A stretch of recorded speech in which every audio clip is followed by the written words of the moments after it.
Welcome to Beyond the Design, where we go behind the curtain with the visionaries reshaping the world through space, style, and storytelling. I'm your host, Craig Beaumont Flynn. Today's guest is the duo behind Stil James, a studio where interiors are not just built, but composed. With an approach rooted in intentionality, emotion, and contrast, Stil James has become synonymous with spaces that evoke both stillness and strength. Let's dive into the philosophy, process, and passion behind their signature style. Let's step into the world of Stil James. Well, welcome to the show. Thank you. Thanks for having us. Absolutely. Well, we'll just jump right into it. Natalie, you founded Stil James in 2018, and Victoria, you joined forces with the firm in 2022. Can you tell us about the evolution of the firm and what inspired you, your vision for the firm, and for you two to come together? Yeah. So I worked in sales for about 8 years, leading up to getting pregnant with my first baby. And I was traveling all over the place. I was on planes all the time, and I had hyperemesis, which is a condition that some women have where you're just sort of nauseous and throwing up for the 9 months straight. Fun. And so, yeah. So that was awful, and it just wasn't conducive to being on the road all the time. And so we got to a point where my husband kind of looked at me one day and was like, "Okay, we need to change something here. You know, what do you really want to do in this next chapter?" And I loved sales so much. So I still wanted to sell, but I had been designing friends and family's homes kind of on the side. And he was like, "Why don't you just start a design firm and sell it yourself?" And so I went from like CPG mass retail to being at my kitchen table, chipping away, being sick and pregnant. And I had kind of one child after another. And that's how Stil James was, I guess, born. And then sort of at the same time, Victoria was one province over. And you can kind of talk about what you were doing, Vic. Yeah, so I had been working actually in my family business, which was also totally unrelated to design, transportation and logistics. So similar to Natalie, didn't follow the traditional design route. I went and got an MBA, went to work for my family. And while I enjoyed the work, I didn't love the industry. I mean, my passion wasn't trucking and moving freight. Right. So we hit this kind of crossroads where my dad was ready to retire. My brother and I were in the business, and he kind of said, "What's this next chapter look like for you guys?" And similar to Natalie, I think a lot of designers, either you go to school and you start there day one, or you kind of take this curvy path to it, and you just have, you have an interest in design, but it's taking that next step to say, "I'm going to formalize this and I'm going to go all in." So I had decided kind of on the side, I was designing for family and friends to see if this was viable and something I'd like. And at the same time, I guess fast forward to 2021, my husband and I decided to move to Halifax, where Natalie was living. And I met her actually through her brother. Her brother and I were friends. And he said, "Well, my sister's in the city. You guys are buying a house. I should connect you guys." And COVID was going on. So we actually bought a house, but we weren't allowed to go over into the next province to see the home. Oh, wow. So I called Natalie and I said, "Hey, I want to do a reno to this house we just bought before we move. Could you kind of be my boots on the ground? I know what I want aesthetically. Like, I don't need design support. What I really just need is like a project manager, since I actually physically can't get there." And I guess the rest is kind of history. That's where her and I started, and we just connected right off the bat. And, after working together on that project and trialing things out, we said, like, let's go all in and do this. And our skill sets are really complementary. She mentioned like sales is her passion. I come from a very like process, finance, that type of background. So beyond design, when you look at the skills required to run a business, we really kind of could package that up and build something really cool. What's behind the name Stil James, and who came up with it? So that was me. Poor Victoria had to just inherit it when she came on because I wasn't going to change it. But I studied in Norway. I also have a business degree, and I studied over in Norway. And that's where I really fell in love with kind of Scandinavian design. I saw how important it was to people's homes because they were living in such smaller spaces. Everything had to be functional, but it was Right. also aesthetically beautiful. Um, so still is the word for style in Danish. And then James is my first daughter's middle name. And she was kind of the thing in my belly, quite literally, that was the fire for me and the brave part of me Mm-hmm. to take that risk, which I probably wouldn't have done if I hadn't have gotten pregnant and gotten really sick. And I probably would have just kept my cushy sales job for a lot longer. So Right. yeah, That's how it came about. Well, your that's team how is it came made about. up designers, project managers, and what is called aesthetic challengers. What does that mean, and how does that affect your team and the dynamic shape of your approach to design? Yeah, we really operate like a bit of a sports team. So we now have 7 women. A lot of us had worked in other different types of environments. And one thing that was really important to Victoria and I was that our communication, both internally, externally with suppliers, with homeowners, it was going to be direct, Right. kind, no passive aggressive, um, real time coaching for the other people who are on our team, because most of them also didn't come from a true design ground. It's like we grabbed someone that was in hospitality, someone in respiratory therapy. Wow. And so there's a lot of coaching that has to happen, even though you have a good eye, Mm-hmm. There's a lot that is behind running a well executed design firm. So, we're just on the move at all times. We're really direct with each other. There's full transparency. We do that with our clients. And that's kind of the piece, I think, aesthetic challengers. If we really feel like something should be done for a client, we're going to kind of push them to do that. Cool. We do operate in a very traditional market. Everything kind of starts in Europe, moves to America, moves to Central and Western Canada, and then kind of moves to Eastern Canada dead last. So that piece, as we are really forward looking and saying like, what's coming next? What's on the horizon? Where's design headed? Mm-hmm. That isn't readily available in our market. I mean, we don't even have a Crate and Barrel in the city we live, let alone anything that is higher end. So we really are pushing the norms here in terms of bringing product into our market that is unique, that's special, and selling our clients on that, because it typically can be quite outside of their comfort zone. Well, I have a two-part question. Is there a specific design aesthetic that is local, since you're in Nova Scotia, which is on the very eastern side of Canada? And how does based in Halifax, Nova Scotia, influence your design aesthetic and the way you approach your projects? Yeah, I mean, we're on the ocean, so we have this whole nautical kind of aesthetic always in play. Mm-hmm. Every client that we meet with, their favorite color is blue. And I just think that's because we get to see water everywhere, Right. and how lucky are we? But yeah, there's certainly an attachment to nature. We're playing with 4 seasons, so there's a lot of things around like durability, especially for exterior finishes that, drive a lot of our design. Mm-hmm. But we're lucky in that there's kind of everything here. There's new construction that leans more modern. We have big, beautiful old Victorian style houses in downtown Halifax. And then we have cottage country, which is only a 40-minute drive, all on the ocean, the South Shore here. And we get to play with like Nantucket, aesthetic.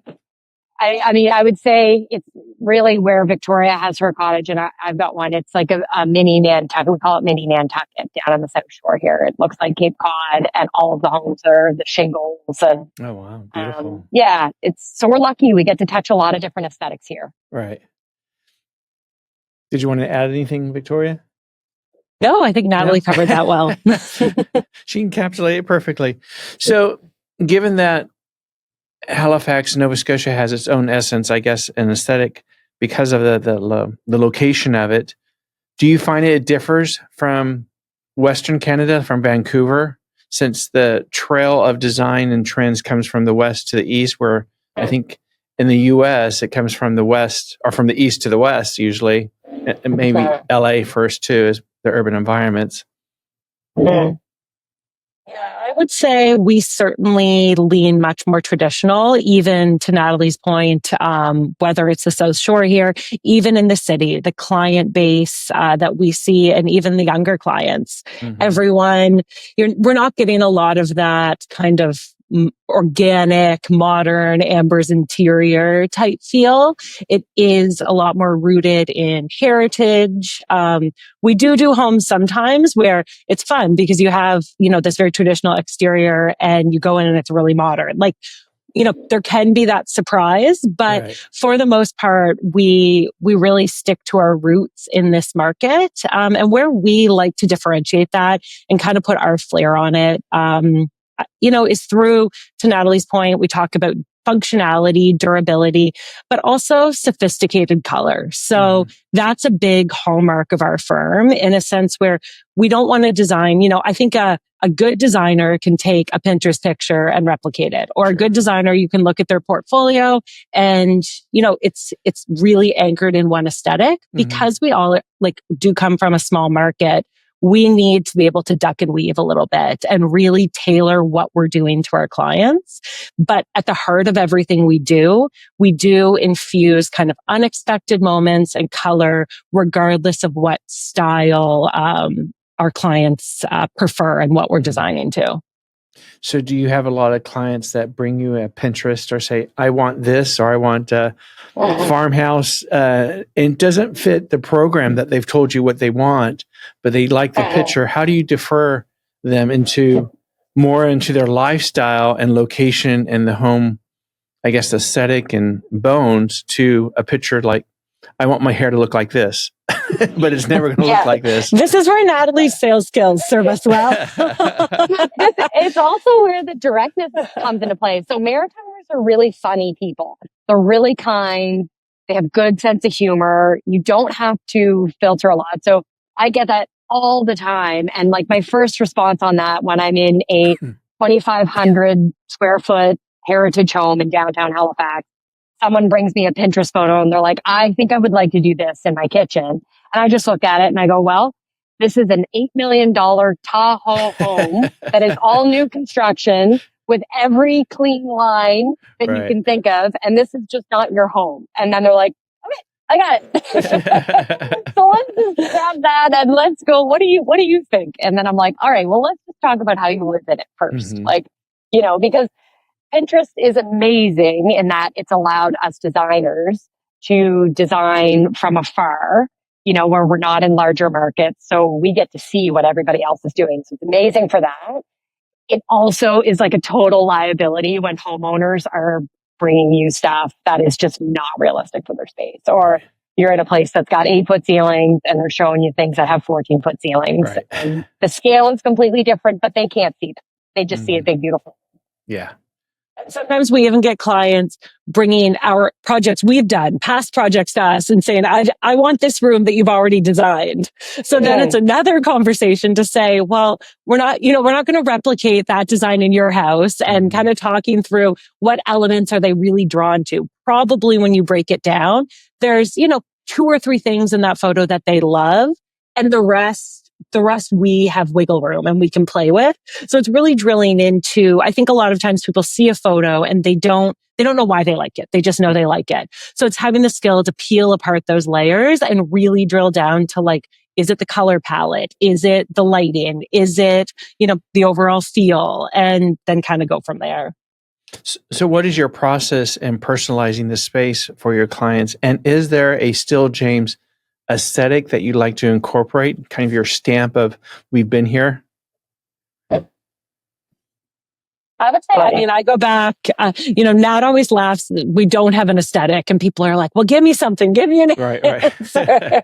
But no, I would say we really are client driven. Again, being in a small market, we don't have the luxury of designing to a signature style. They're just, if we said we only do modern, our business would be a third the size it is today. So we've really had to base our firm around the clientele that we have and around what people are looking for, which is a huge variety. In Nova Scotia, we get new builds are often modern. Then, as Natalie mentioned, we have these Victorian homes. But then there's kind of these 4 maritime provinces that we play in. And the population of those 4 provinces together would be about 2 to 2.5 million people. So at the end of the day, we really need to be flexible to give them what they want and lean into that while directing that process for a positive outcome. Well, how do you balance trends and timelessness into your design aesthetic? And how do you help clients find that balance between a fresh, modern look and timeless space that they'll love for years? They're not, because trends, like in our industry, they go in a year, they could be done in a month or two. They come up with new color palettes each year. It's like, these are the colors to choose from. So how do you kind of direct your client and install them that this is timeless? You're going to love it for 5, 10, 15 years, maybe even longer than that. That there's a base for them to grow their home from your designs. I think really good design is kind of marrying those two things, right? So there are spaces that we touch, that we push for things that are maybe, I don't want to say more on trend, but trends that come in and out that are not actually really trends. The check floor is one of them. I have clients that say to me like, oh, you want to do an arch? Isn't an arch trendy? Well, no, arches have been around since, every cathedral in Europe has an arch in it, and so it is timeless, but you're just seeing it more now. And maybe we will see less of it in a couple of years, but it will be back. So, there's also spaces like powder rooms and guest bedrooms and even master bedrooms where we want to play a little bit more. And we really do encourage our clients, just pick the wallpaper that you love today, because you don't have a crystal ball. I can't tell you if you're going to love it in 5 years or 10 years. But the great thing about wallpaper is wallpaper can change. Yep. So if they lean more neutral, we're going to give them neutral cabinetry because that they don't want to switch up in 5 to 10 years. But there's got to be pieces to the house that are really reflective of them. If we play it safe on the selections, it's going to be a boring home. Yeah. And our job is to create something feels like them, has interest. So not everything can maybe be timeless, I guess. True. Given the amount of projects that you have worked on, from serene and minimal to bold and striking, is there an example from either of you that stepping outside of the comfort zone led to something truly spectacular that the vision wasn't there in its first conception and it actually came about? It's like, wow, it really is really striking. So for me, I would say... So I recently, as Natalie mentioned, we both have cottages on the South Shore, and I recently redesigned my cottage. It's a 120-year-old home, plaster walls. It had beautiful dark wood paneling. And had it been a home in the city, I think I would have really leaned into that. But it was a summer home. You want it bright, you want it airy. I have 3 young children. So I came in and I got it painted out all like a creamy off-white. And when I walked in, it was much brighter, which was wonderful, which was what I was going for, but it just was missing something. And I couldn't wallpaper because the walls were plaster. So it wouldn't adhere to the plaster. And I'm staring at these walls, and again, it looks good, but it just didn't have that spark for me. And we're really lucky. We have a decorative painter here. She moved here from LA a few years ago. And I actually brought her in and she painted out, I gave her a Schumacher wallpaper, and she hand painted the pattern of the Schumacher inspired wallpaper throughout the room. And sometimes you can plan, you can do your best to plan, but you get to the end or you get to that 90% mark and, you need to deviate and you need to admit, okay, there was something here that I didn't expect. And how can we still get to that finish line without just kind of giving up and saying like, well, it looks fine. It is what it is. So that was really special to me. And, And that really like tied the entire living room together. How about you, Natalie? Mine, I think we did a really beautiful traditional home. The project was called Down by the River because it was on the water, the waterfront property, big brick home. And they both leaned modern. So that out of the gate was already tricky. And we were doing their ensuite bathroom. And we could not get the walk-in shower walls squared off. We couldn't get it. We were doing this huge walk-in shower. Wasn't going to happen. It just wouldn't work with the layout. And so we deviated to a plaster finish, like Mediterranean looking shower. And both of us said at the time, we're like, this is either going to look real bad or it's going to be stunning. Like there's no in between here. And we were like, let's just go for it. And it turned out really, really beautiful. Like we based obviously the whole bathroom around that. But it was a real risk, and the niche was like fully made out of the plaster, and everything was curved, and it turned out beautifully. But yeah, that was we were rolling the dice on that one for sure. Now, does your firm only do residential, or do you branch out to other sectors? We've dabbled in commercial. Neither of us really enjoy it, quite frankly. But we have a lot of friends who own businesses that are like, can you just come in? And so we've done some of that, but we love custom residential. That's where our hearts are. Tell us creatively, I think commercial, you're a little more working within a certain box, right? Right. There has to be an ROI. There's a budget. It's a business. With homes, like a person can fall in love with a chandelier. They can fall in love with a wallpaper, and maybe it's a splurge, but they're going to look at it every day. And I think when you do commercial, there's not the emotional connection that you feel with homeowners. It's very defined in the program because it's either a restaurant or a hotel, and it's very defined. It has to fit this brand where, residential, it's about personality, about someone's lifestyle, about, the way they feel, the senses of their home. So I think it's a little bit more personal. Absolutely. Yeah. Tell us a little bit about your current projects that you're working on. We have some fun projects. I was going to say they're all over the place in terms of aesthetics. We're doing a project right now. It's like British heritage inspired, quite masculine in some rooms. Other rooms are quite feminine. So really kind of that push and pull. It's out on a golf course about an hour and a half away. Then we're doing a really modern home in St. John's, Newfoundland, which is a province that's like an island. So we've done a site visit out there, really leaning into modern. What else do you have on the go, Nat? We're working on my cottage. That's we did Victoria's cottage last year and then mine this year. So that's semi consuming for both of us. Because we always say like we get free reign, right? When we're doing our own homes, it's like we can really go for it and push. But are you your own worst client? No, we're our best client. Oh. We're our best client. Yeah. I mean, we certainly bounce things off each other, which is really nice that we have a whole team to do that. But no, it's nice not having to, talk yourself into something that you should do. And again, we're both so decisive. We're like, yep, looks good, move on. Yeah.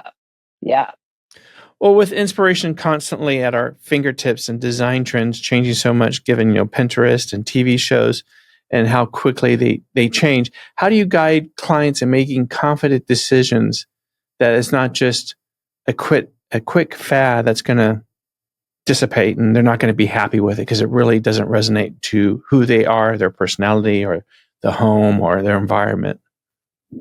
So we really, you kind of hit the nail on the head because this is a struggle we run up against in the design world all the time with our clients, right? And it can be overwhelming. Like I think Natalie said that earlier, it's a bit of a blessing and a curse where it's great that you have visibility to all of this, but at the same breath, it can make clients indecisive because when there's too many decisions, they're like, well, do I want to lean this way or lean that way? And I love this, but I love this. And the two don't work in unison. So we kind of have to pick a path and go down that path. And that real, problem, as a designer, a client is paying you for your expertise and to kind of hold their hand and work through that process with them. We noticed on the millwork side of things, there was a big gap in the market because it's the same thing. Putting a new kitchen, redoing a mudroom, redoing fireplace built-ins is a huge investment for a lot of people. And you're walking into these showrooms and there's, a fan deck with 1,000 Benjamin Moore colors. They look at a homeowner, they say, what do you want? There's a wall with 40 door faces. What do you want? And there's no guidance or curation. And I think a lot of homeowners, in the end, it's kind of like decision paralysis, right? They're like, well, I'm going to drop, tens of thousands of dollars on this. And I have no confidence this is going to look good at the end because they don't trust their gut. So that really led to the birth of Loren Cabinetry, which is a company we're launching next month that will focus on kitchens primarily, but we can do all types of millwork.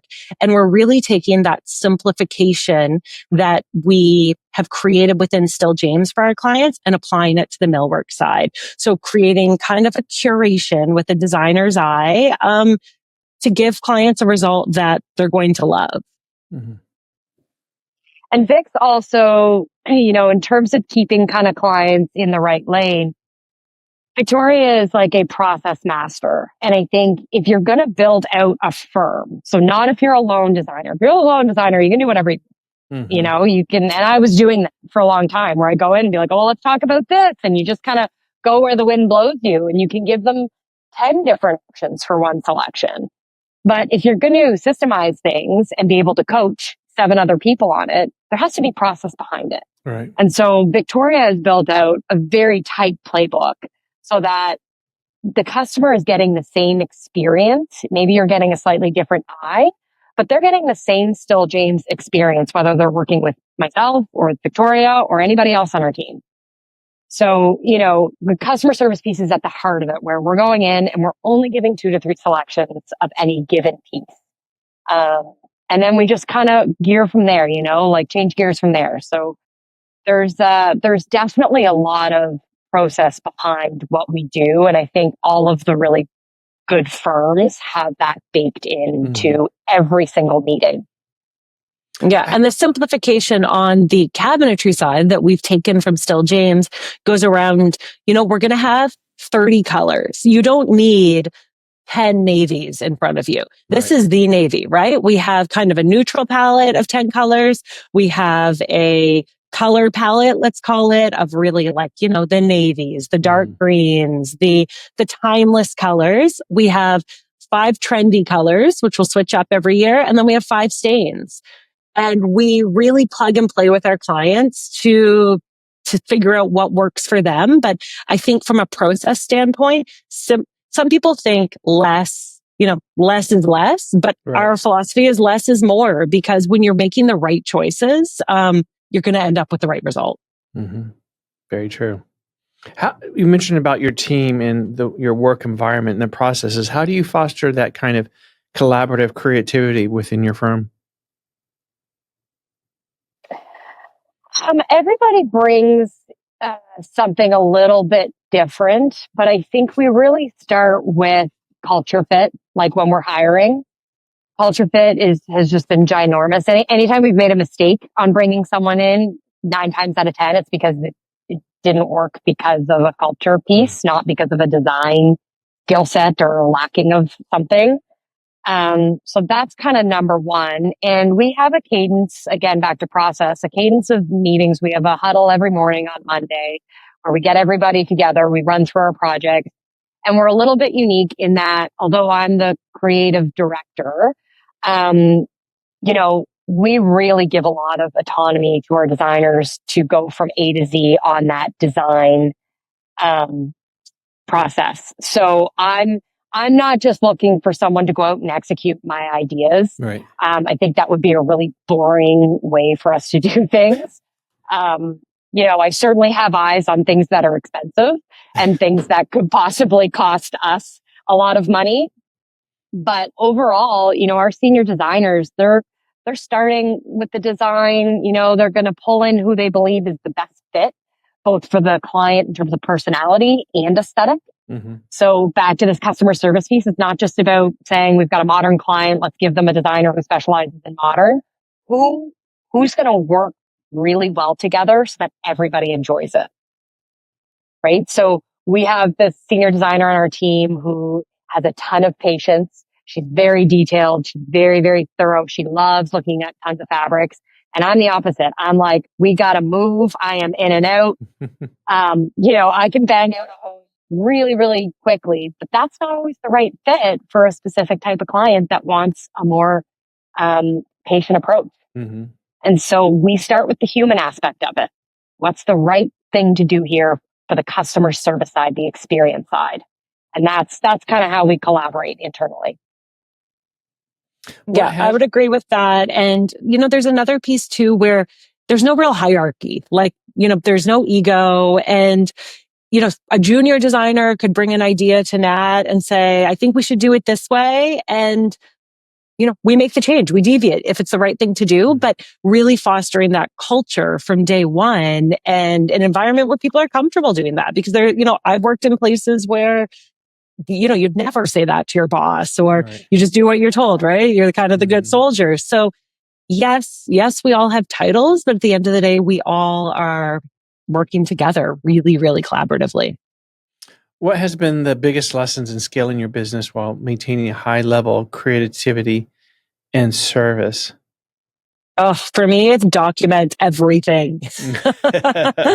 We talk about processes. My God, I have, I call it a company handbook, but it's just like, even dealing with a customer complaint for some of these people, maybe they have a great eye, but again, they're coming from a respiratory therapy background and they are learning the customer service side. So where do they have autonomy when there's a mistake or an error to correct it themselves? And when should they bring it to us? We use Studio Designer, for example, for all our procurement, step-by-step guide. So there's not errors happening. It's all played out. You've got photos, you've got screenshots, you've got arrows pointing everywhere. So I think, again, you can have this all in your head, but if you're going to scale and you're going to grow and not need people to come to you all the time, empower them to learn and to feel really comfortable with what they're doing. Natalie and I we don't want to have to answer all the questions. We don't have the ego that we need to be the best and we need to be the ones that, put out every fire. We want the team to be able to do that themselves and to do a really good job of it. So I think process and documentation is key to go kind of from that 1 to 7 mark where we've gotten. There's also another piece to building out a roadmap of where you want to be. And I always say to the girls, we don't, our social media, our branding, our website, we are always seeking our aspirational client. We're not designing and we're not putting stuff out there for where we necessarily are today. It's where we want to be. And that is going to attract the best. And I know some people push back and say, well, I'm not there yet. I'm not making enough money. I don't have the resources. But we have a project manager running our LinkedIn ads. We have a junior designer who does all our blog posts. I actually do for our smaller projects. I'll go in and shoot them, projects that don't warrant, the cost of a full stylist and photographer. I'll go in and shoot them, just put them on Instagram. So have a big idea, be really confident. And you will, if you really trust your gut, you'll find a way to get there. You just have to get creative sometime. And be persistent. Yeah, Natalie and I both have 3 young children between us. So 6 kids between the 2 of us. I'm like, if we can do it and we can find the time, anybody can. Yeah, we were really lucky. I mean, when Vic and I met, when I was working on her home, I knew she was moving here. I sat down with her and I was like, so you're going to be a designer? Like, you're going to stay in this space? And she's like, yeah. And I was like, well, you're going to be my competitor or you're going to be my partner. And I think that we can do really big things because we have different brains if we're partners. And I said to her, but what's our vision? Do we have the same vision? Because a lot of designers do this part-time. They think of it more as a hobby type of business. And it's really hard to scale when you're solo or just have one other person with you. And I said, Victoria, are you just interested in designing day to day? And like, we've got kids at home. And I said, are you looking to shoot for the moon? And she was like, oh, I'm always looking to shoot for the moon. I only have one way of doing things. And I'm like, that's my partner. And so I think we're just lucky that we both had a very clear vision of not just designing day to day, but building a brand and building a company and something that is scalable and sellable, maybe. Those are two different things. Right. What are you both most surprised about on this design journey that you didn't know, or you're surprised that you weren't aware of? I'm just surprised that like we can get up and we get to do this every day while also building our families at home. You know, like my kids are 8, 6, and 3. Vic is 6, 3, and 1. You know, and we get to come to work and like make people's homes better every single day. And I'm just shocked that I'm doing that. In this chapter, I'm shocked that I get to do that. It's been such a blessing. You know, that crossroads that I had was like unbelievable. I always heard people talk about like, it doesn't feel like work if you get up and do what you love every day. And like that has happened every single day, even on the most stressful days. Wouldn't change it for one minute. So that was kind of shocking to me, actually. I think for me, it was, again, going back to this design piece and this business piece, and them kind of going hand in hand. And really building a business in a way that, I don't want to say helps others because that sounds cheesy, but, you know, we're giving our clients something that they're not otherwise getting in this market. We are looking for partnerships. We have a custom wood maker, and we go to him for 95% of our projects. Finding these really cool artisans and these underused businesses, because design isn't necessarily formalized in our market as it would be in bigger cities. And not just the impact that has on our team, but that it's allowing other people to create really successful businesses and really, do really cool things. And we meet people who are doing a design program in school or like a young architect, and they'll say, your Instagram's so inspiring, or seeing what you guys are doing is really inspiring. And I don't think I never set out to inspire people. I just kind of, put one foot in front of the other and hope that it all worked out. So to have people now say, you guys are doing something really cool is still, I think it's still a shock to me when I hear it. I feel a little like humbled and like I want to say, no, it's not that big of a deal. But she's the freezer out of the two of us. So people will come up to us and talk about that, and she'll just clap and go silent. Like, thank you. And then I go home at night and reflect on it. I'm like, that was pretty freaking cool. And then I'm just rambling about everything and my dog and what happened with my baby's, poop that morning. And she's like, well, you didn't have to go down that path. So it's quite a yin and yang. It's balance. It's balance. Well, what has been some of the most rewarding moments in your career so far since you started on this design journey?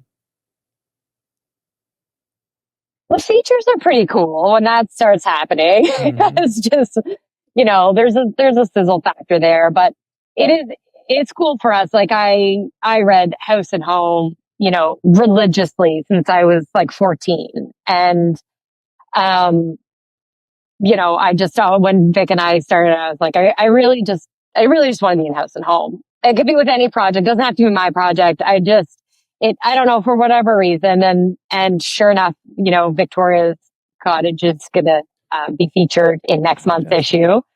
So that was pretty cool. And we've had some other amazing features. Vic, I don't know. I think for me, I would echo what you said. Like, it's just, I think you have a little bit of imposter syndrome, of course, especially when you don't study design, right? I think if you come out and you're professionally trained and you go through the defined roadmap, you're like, no, I'm qualified for this. But Nat and I both coming from such, different backgrounds, you certainly have a little bit of imposter syndrome when you're starting out to say like, am I good at this? Do I know what I'm doing? So to get not only to get the features and to get the industry credit, but then to also build a really scalable business and, have a team and doing all of that. That's definitely like a pinch me moment for me. Since you both said you're your best clients, your own best clients, is there times when you test designs out into your own environments? Are you one of those designers talk about your kitchen changing things? Oh, my hog plum kitchen. Yeah. Yeah. I'm doing my Chester kitchen is in hog plum by Farrow Mall, which is like acidic green yellow color. It's very bold. Again, it's either going to be unbelievable or I will be, hiding from my husband a couple of summers while we lived there because he's like, I don't know. Go in that room. Yeah, he's like, I don't know what you're thinking, and I'm just like, trust me. Yeah, but yeah. I'm like, it looks great. Keep going. Going. Yes, we're definitely able to do that. On our own spaces, the real adventurous things. And if we got to change them, we got to change them. Hey, it's easy. You're professionals. Yeah. You can do it now. That's right. Well, are there any new exciting projects, expansions, or new directions that you're looking forward to in this year?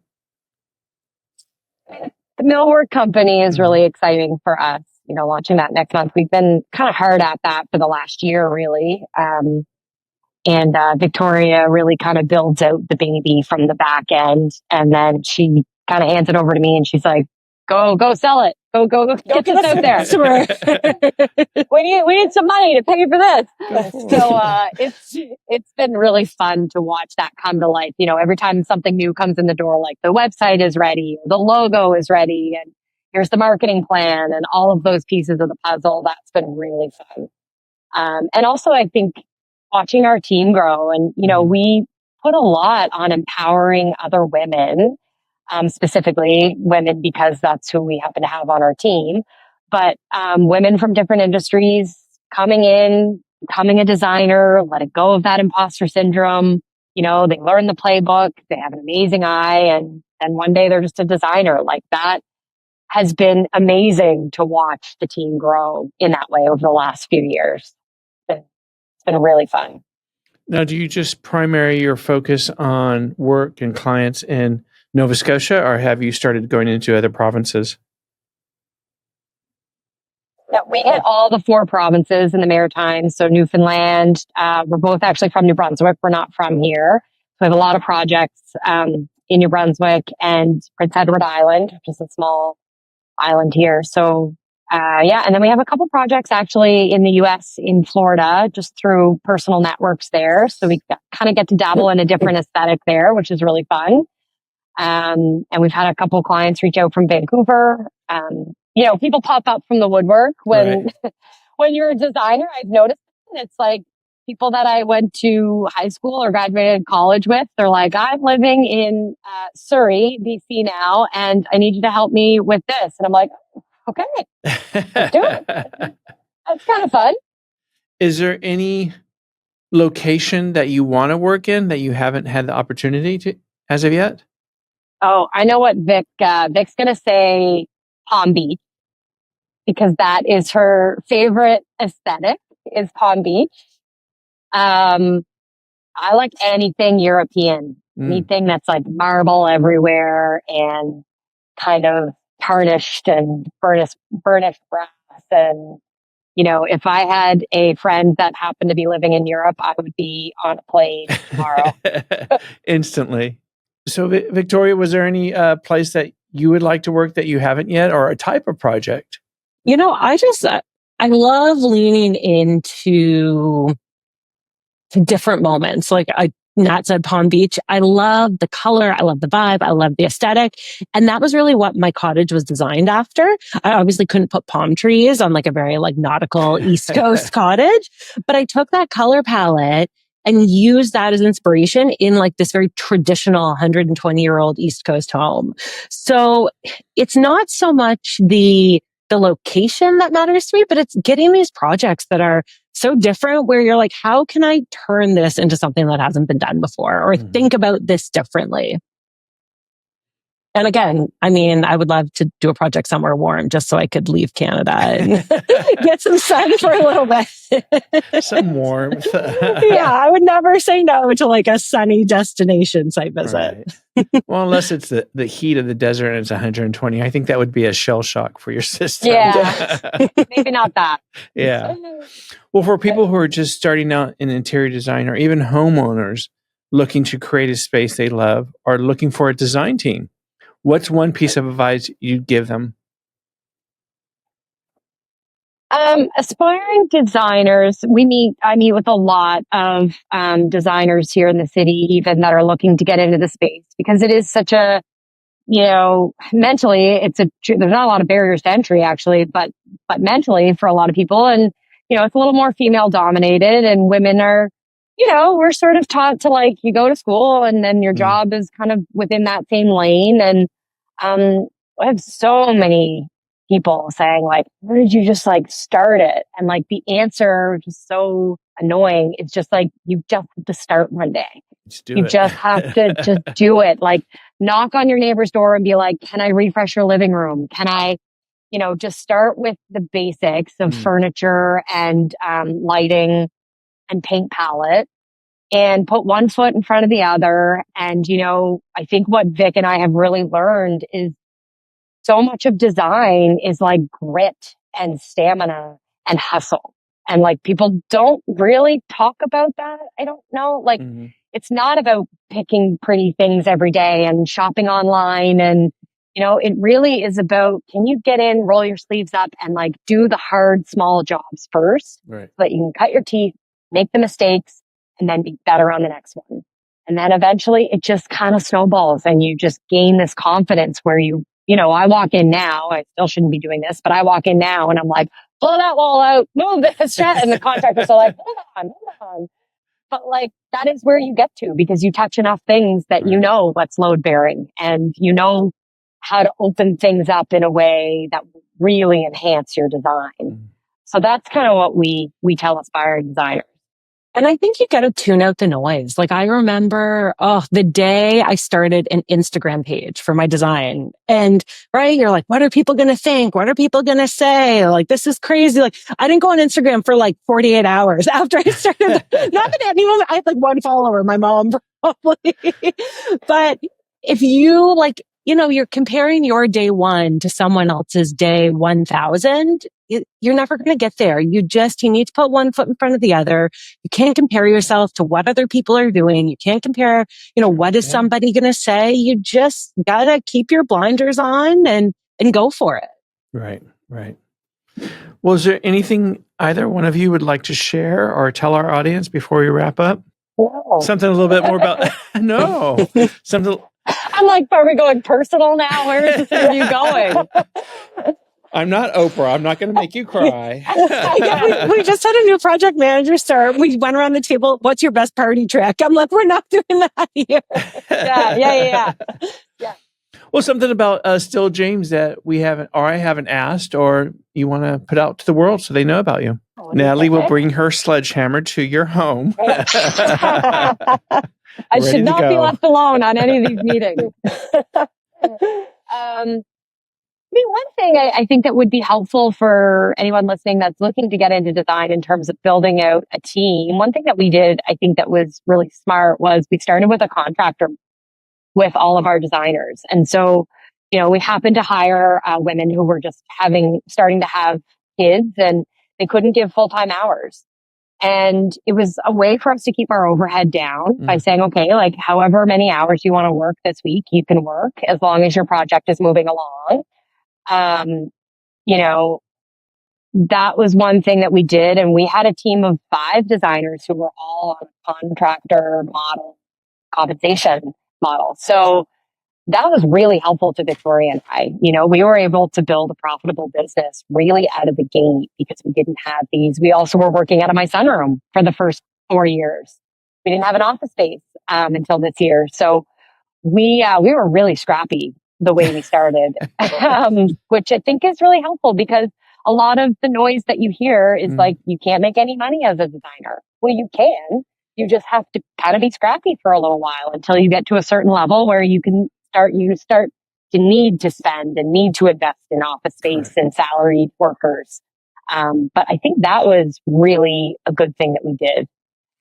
Yeah. And I think looking to the future, I mean, we love design, but it doesn't necessarily have to be what we do within Stil James. This is why we're launching this millwork company. Like Natalie and I are interested in building a brand.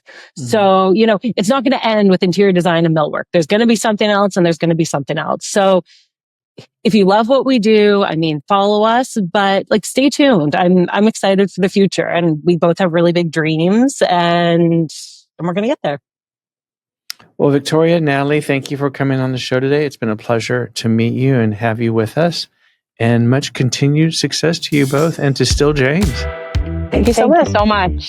Thanks, Craig. We'll talk soon. That was Stil James, masters of balance, beauty, and the bold use of restraint. Their work reminds us that design isn't always about more, it's about meaning. About creating spaces that hold emotion, memory, and presence. If you enjoyed this conversation, follow Beyond the Design and share this episode with someone who believes in the power of intentional living. Until next time, design with purpose, design with soul. Hi, you're listening to a Pod for Good Media Network podcast. We are a network that provides podcasting production services and a supportive community in which podcasters can thrive. If you're a podcaster local in the Tulsa area, we would love to have your show on the network. If you are interested in starting one, we would love to help you get started. Find us online at podforgoodmedia.com and fill out our Pod With Us form. Happy podcasting.